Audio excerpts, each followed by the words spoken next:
Patton Oswalt addressed backlash he received after meeting up with controversial comic Dave Chappelle on New Year's Eve. The 52-year-old stand-up comedian had shared several snaps with Chappelle, 48, in Seattle, Washington, and called him a genius and real friend, which ruffled some feathers.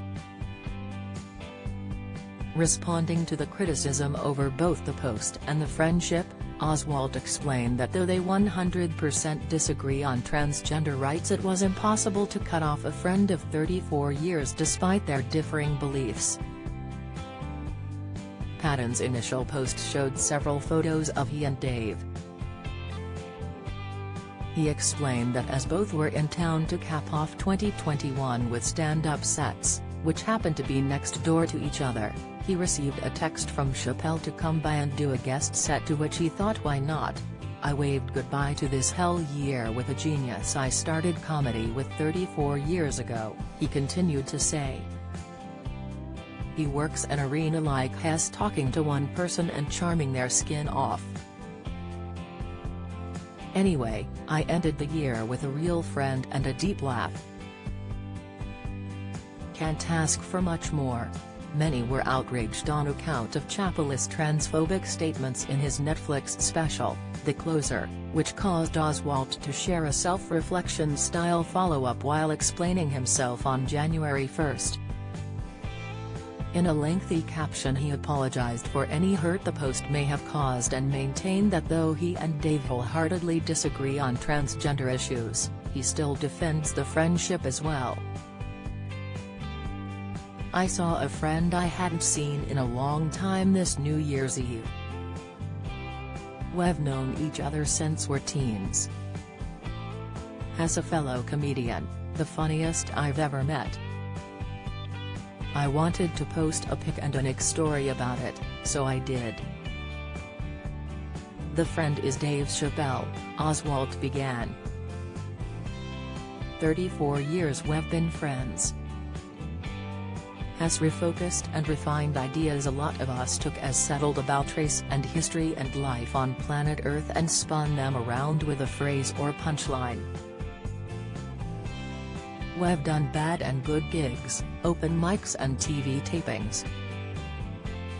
But we also 100% disagree about transgender rights and representation.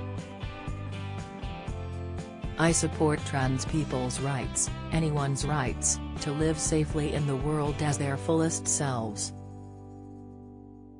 For all the things has helped me evolve on, he'll always disagree with where he stands now on transgender issues. But I also don't believe a seeker like him is done evolving, learning. You know, someone that long, see the struggles and changes, it's impossible to cut them off. Impossible not to be hopeful and open and cheer them on, he continued. Oswalt continued to speak about the challenges of reconciling his desire to be a loyal friend to Chappelle and retaining friendships with people who hold different beliefs while also being an LGBTQ ally. Also, I've been carrying a lot of guilt about friends I've cut off, who had views with which I couldn't agree, or changed in ways I couldn't live with. Sometimes I wonder, did I and others cutting them off make them dig their heels in deeper, fuel their ignorance with a nitro boost of resentment and spite? I'm an LGBTQ ally. I'm a loyal friend. There's friction in those traits that I need to reconcile myself, and not let cause feels of betrayal in anyone else. And I'm sorry, truly sorry, that I didn't consider the hurt this would cause. Or the depth of that hurt.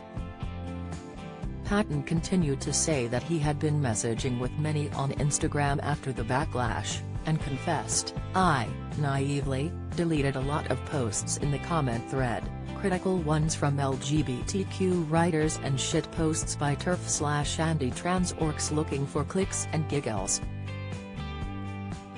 I wanted a nice comment thread about the pic with my friend. Ugh. So easy to think someone else needs growth and miss the need in yourself. "Gonna keep trying."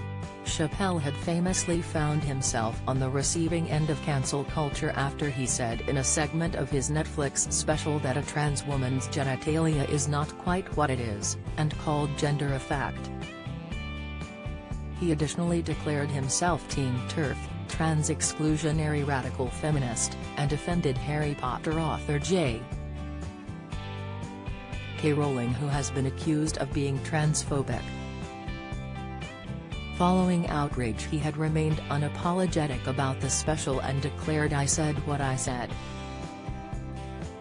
There had been calls for Netflix to remove the special, but an executive from the streaming giant said that the statements didn't cross the line on hate and declared they were not going to pull it from the platform, which later caused a walkout at Netflix from LGBTQ+ members and allies.